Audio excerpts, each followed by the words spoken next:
Hello, and welcome to the TINT podcast. That is to say, Thriving in Technology. Your hosts are Sam Moulton, Petra Stefanova, and yours truly, Cecilia Taylor, all members of the Influence team here at NetApp.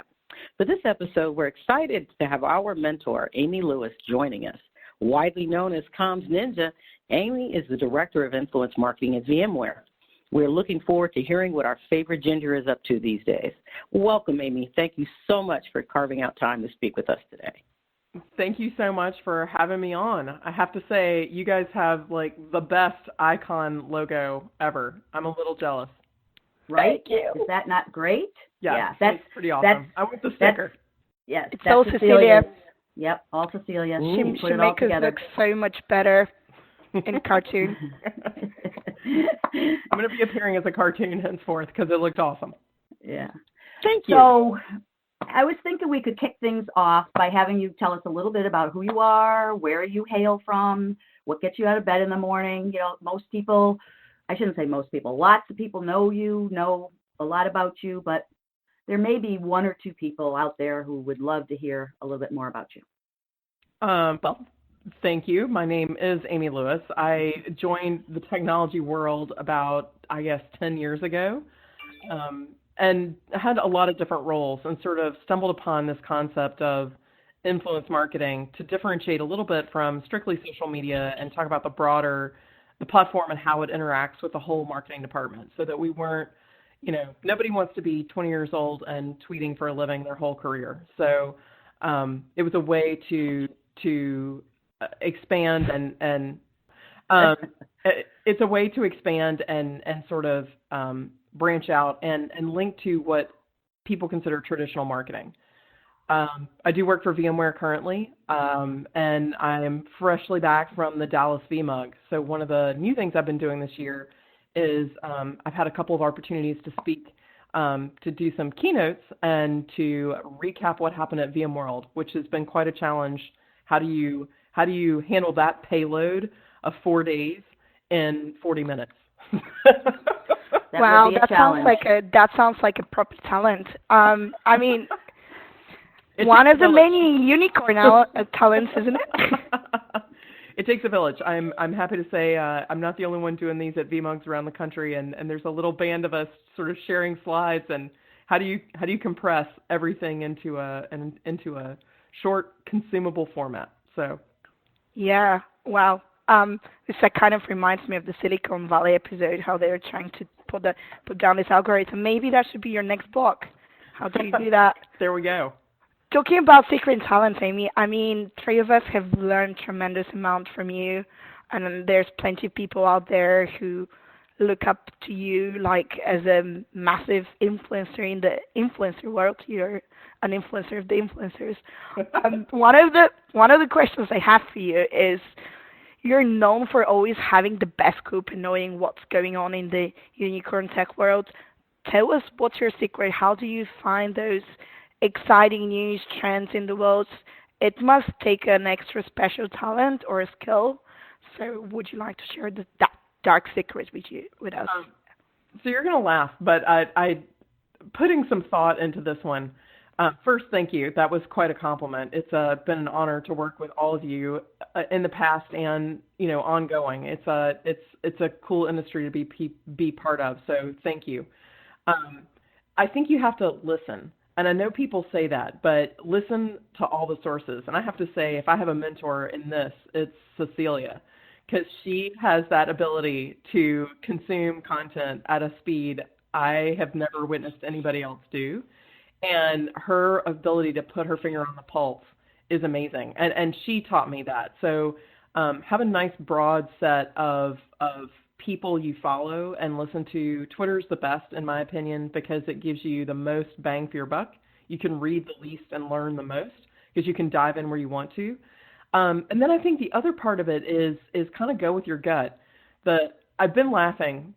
So side story of, we've repainted my youngest daughter's bedroom, and I tend to be, there's color in the house. I'm not a white walls kind of person, but she went pretty far out on a limb. It was pretty beachy blue. I don't know how to describe it, but it looks like something a restaurant in Miami might be painted, and it made me laugh really hard because the only thing that is contrapuntal, if you will, to this blue is flamingo pink in my mind.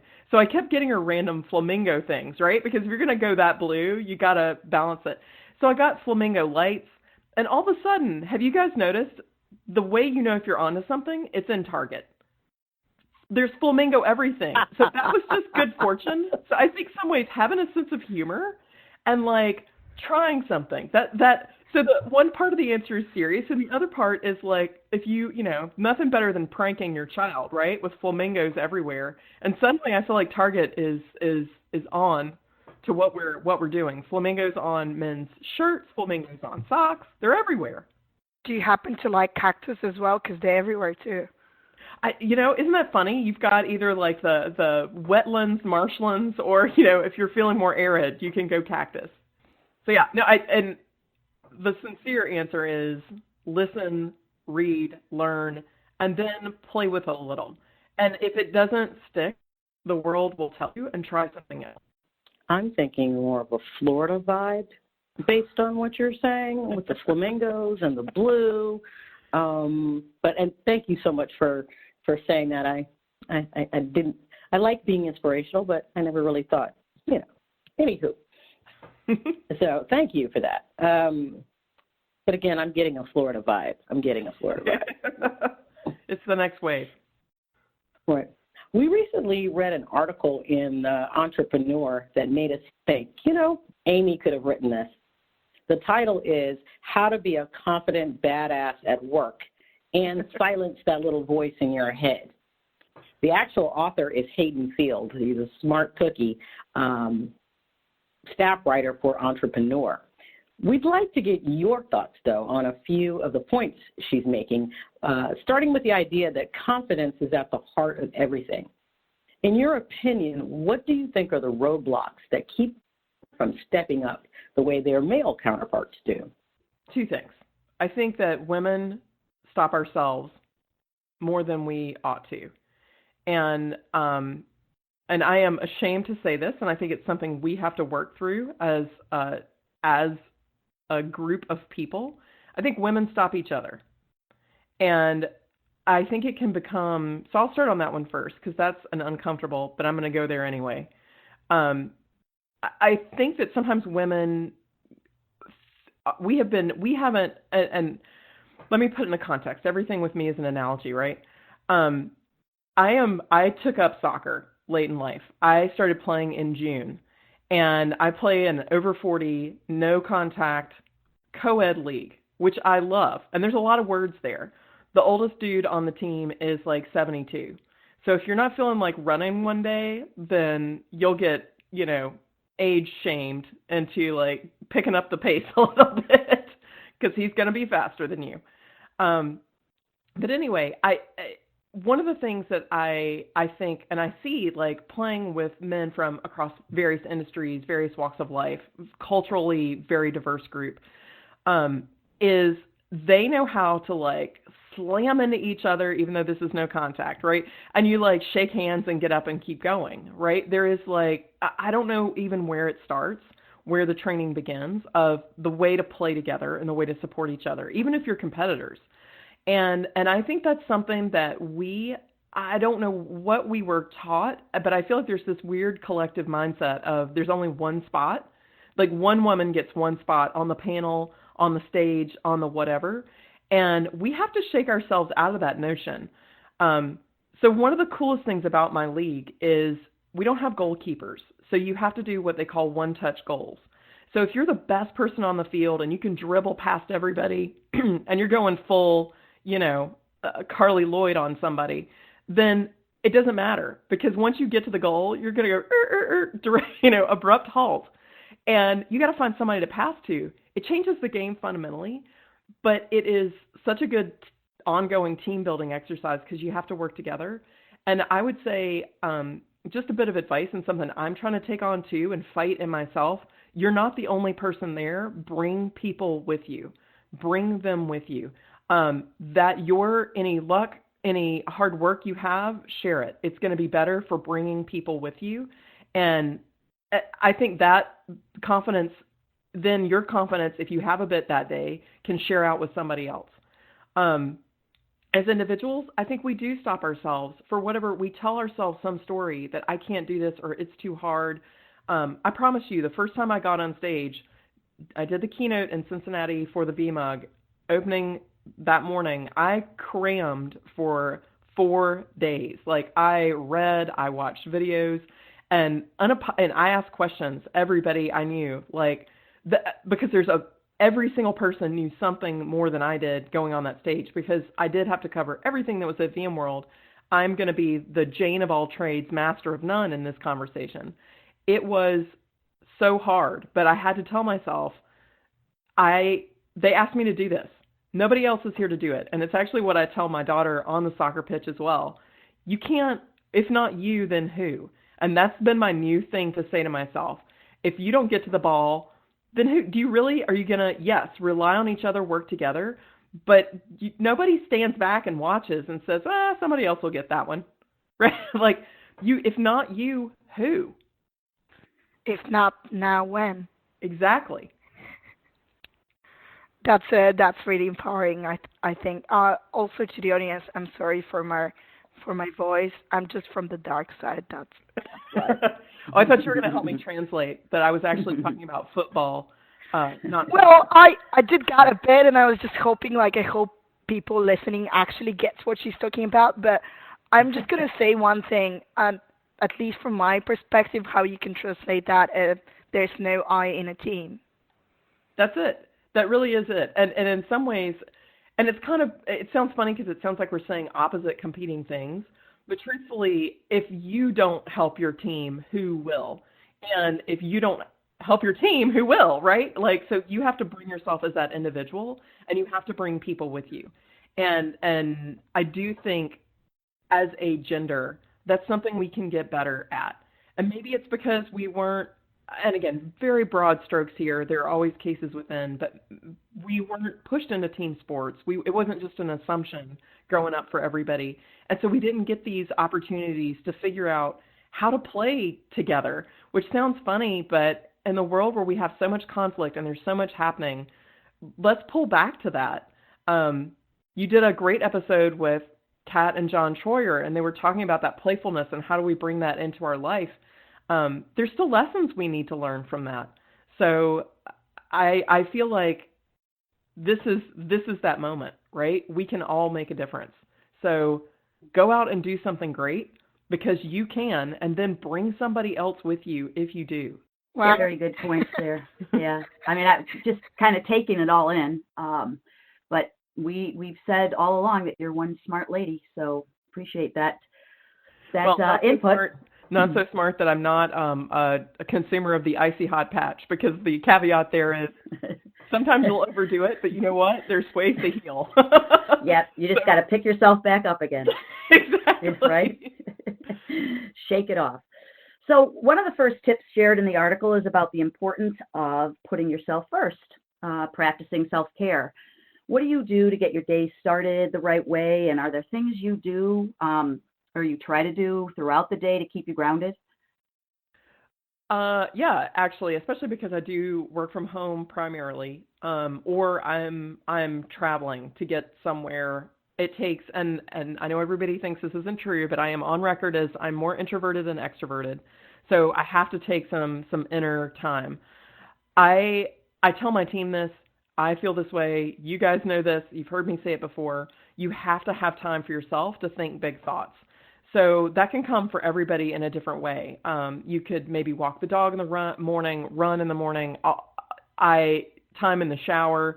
For me, I am guilty of touching the phone the first thing, but I sort of like to know what the frame of the day is going to look like. For me, I like to know what's coming. So I look at my calendar. I've usually done it right before I've gone to bed, but I look again. Has anything changed? Kind of where I work. I live on the East Coast of the U.S. I work on the West Coast. So I get that time in the morning. I use what would be maybe a drive time for somebody who is a West Coaster, because your traffic is legendary. But for me, I get that time while you're in a car to sort of think those new big thoughts, to ponder the importance of flamingos in my next marketing plan, whatever kooky thing I'm doing. But I almost touch the phone first to get it out of the way. So I say, this is what it looks like. I've got this much time to think. I need to get this thing knocked out, and then I move forward. Self-care is important. In all seriousness, I think the reason I took up a team sport is to make myself stop putting it off and actually go do something active.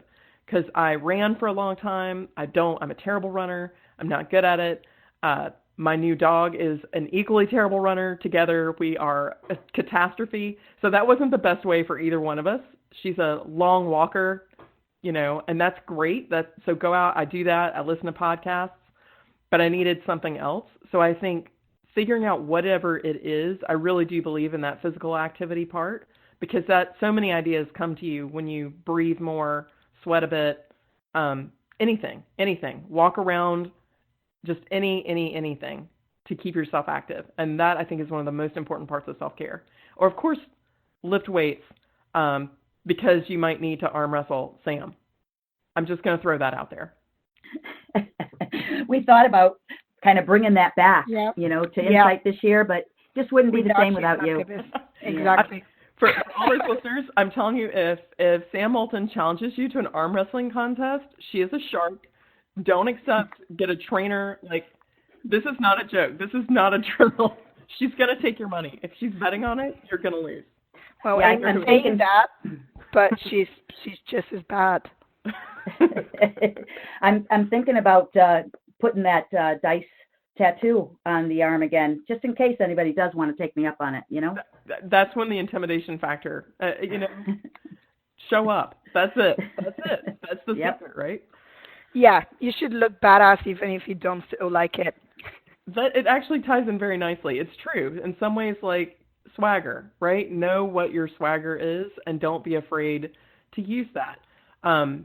It's back, again, a little bit of a gendered response. We're trained to apologize. We're trained to don't know what you know. And it's okay to say what you don't know. And I think I know we get advised of that all the time. It's okay to say what you don't know. Help somebody find the person who does know. And be proud of the things that you do know. They can be very niche.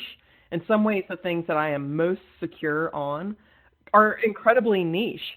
But I know what I know, and I'm happy to share those things in hopes that they help somebody else, because we're all kind of Lego pieces in this, right? We all walk together to make something better. It's funny, you mentioned that, we tend to apologize a lot. I had just recently read an article about how that can impact your credibility, especially in the workforce. So I've been paying attention, and I am shocked by how often I just automatically apologize. My apologies. I'm sorry. I'm just throwing it in there all the time. So I am really watching out for that now. I'm sorry to say. So many things, isn't it? It's so many things that we as women do quite often without even actually paying attention.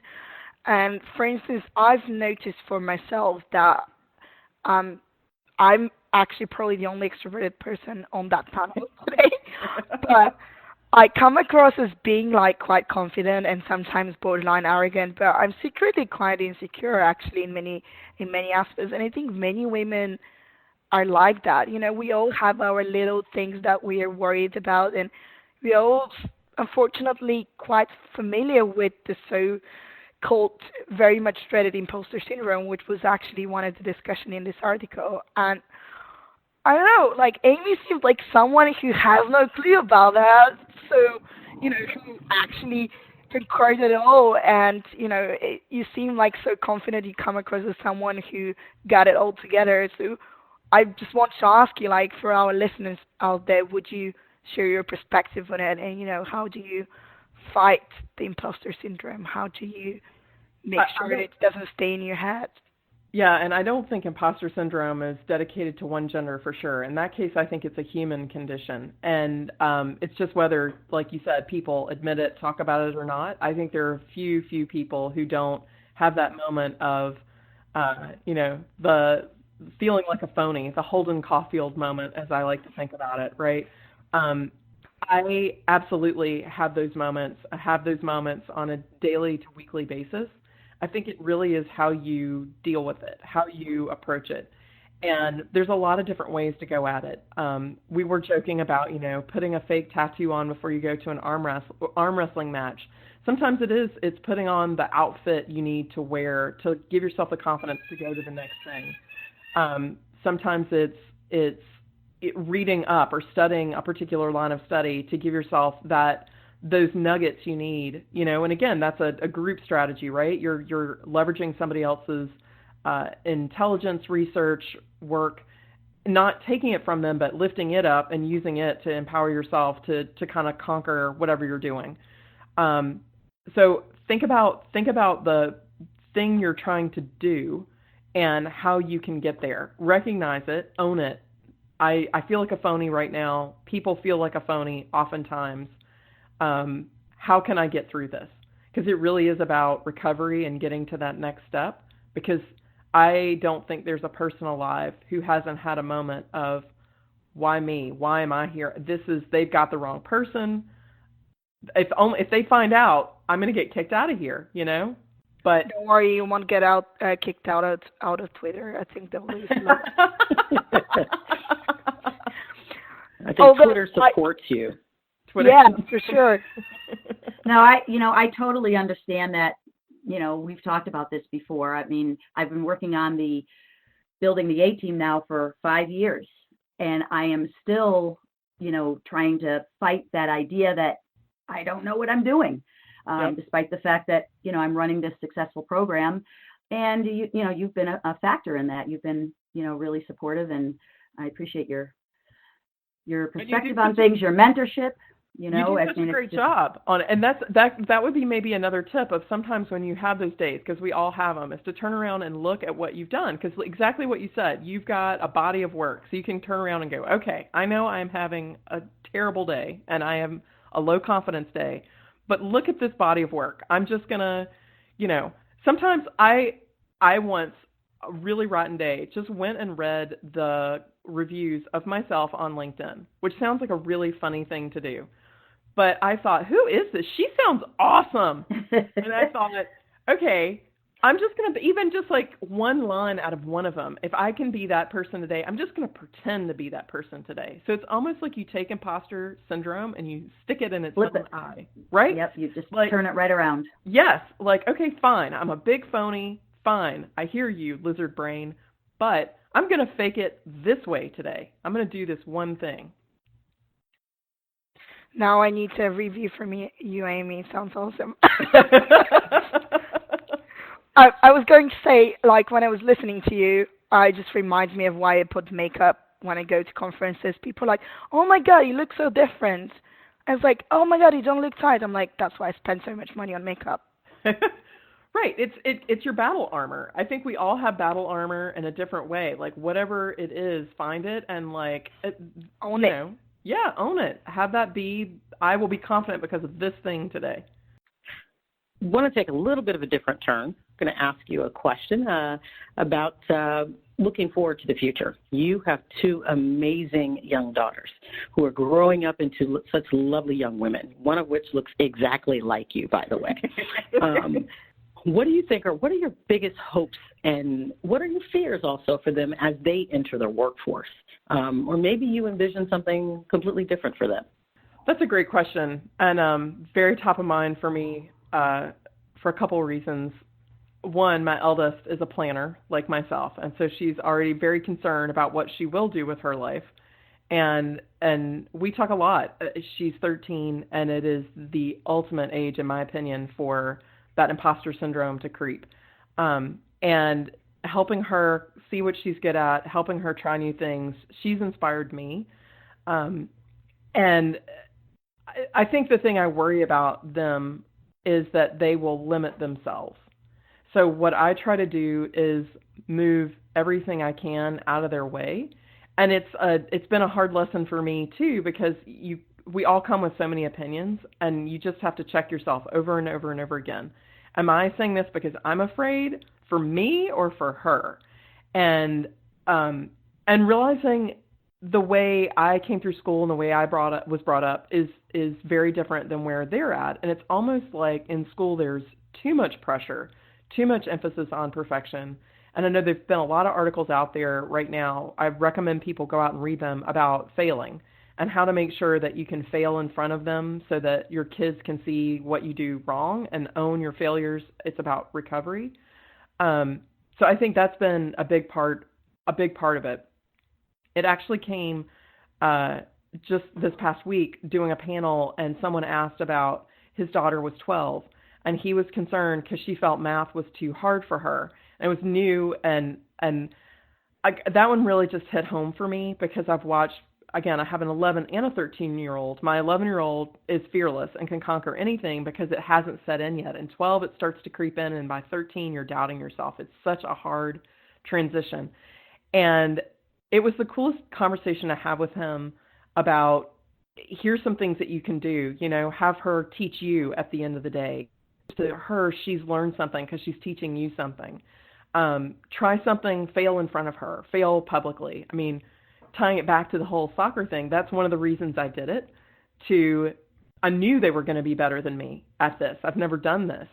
And to watch me, they have been my biggest champions to turn that around. That has been, I guess, and it speaks to my thoughts about mentoring, to take it to a slightly different place, of never assume that you're sitting on some ivory tower talking down like some oracle, right? Humble yourself and always listen. Like, let everybody mentor you. Open yourself, be flexible, and let yourself learn. And they are two of the best teachers I've ever had, because nobody speaks to me with more honesty, painfully so. And just, I always tell them, I know you'll make mistakes, but I just want you to make different ones than me. But if I can do one thing for you, let me give you my mistakes so you can make fresh ones. I don't expect you to be perfect. Just be diverse in your failure, right? To make sure you get where you need to be. I mean, that sounds so inspiring. Now I want to have 2 daughters as well. Seriously. Let me warn you about some of the other things that get with us. If you ever want to like a topic for another podcast. Yeah, for sure.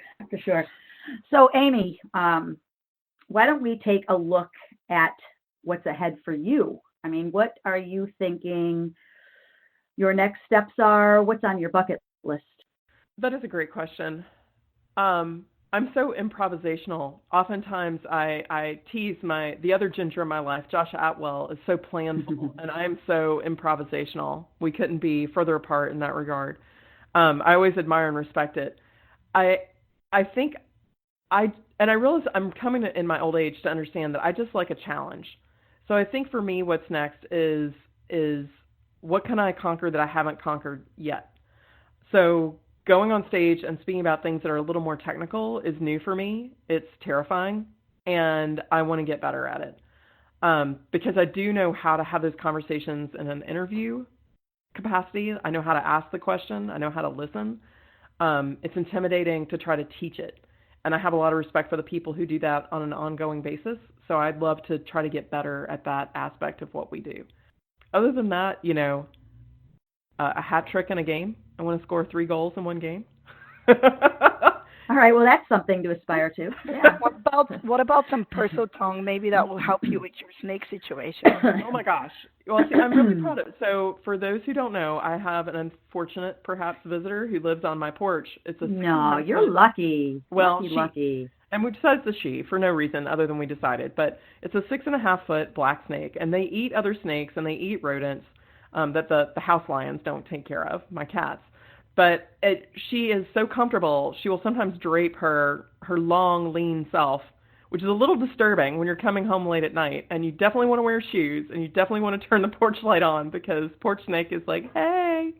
But I'm kind of scared of snakes, but there's a point where you just have to accept and move forward, and that's where we're at. Like, she just wants to show off and have her picture taken. I can do that for her. That sounds like she's a bit of a playing Adele. Hello. Yes. She is. I feel that she's got a lot of personality there. Pretty cool. I mean, make sure you learn that personal tongue. I think it will be useful. Maybe you can try having conversations, have a snake podcast. Who knows? That would be fun. A lot of static on that podcast. We have one last question for you, actually. We had a really interesting question from our Twitter audience, and I suppose one of your fans on Twitter, MJ Schmidt. So I think it's Her name's Mary Jane. She actually has not one, but two questions for you. And first of all is, how did you get started in podcasting, and what are your top tips for building an amazing social media personal brand? So take it on, Amy. So for podcasting, a couple of my mentors and friends really guided me. I don't think it's something you can go at alone. So Brian Gracely was the first podcaster I knew. The first time I had seen, this Yeti mic and what it was to be on a podcast was way back in my Cisco days early on. It was, and it really kind of clicked. He was so and is so good at using multimedia to reach people and tell a message. He will use every possible tool because everybody learns differently. So that was the lesson in and of itself. And then John Troyer and Matt Broberg, bringing me along with the Geek Whisperers, because they had both podcasted, had plenty of experience, and I didn't, but an editorial background. So the combination was just incredible for them to give me the real basics. And we like to tease John Troyer tremendously because he's had everything from Matt and I sit under a blanket so he'd sound like NPR, to all the real technical tricks of the trade for podcasting. But just kind of what worked. And also my friend Sarah Vella, who is the biggest consumer podcasters I know. And if I need a new podcast, I just ask Sarah what she's listening to. So those folks, and of course Greg Neerman from Speaking in Tech, all those guys really taught me so much. So I think if anybody wants to get into it, find a podcaster and ask questions. They'll help you. It's an amazing community. Do you want to know a secret? Do you Yes. know why we started this podcast? Why? Because we got inspired from Geek Whisperers. Oh, that's awesome.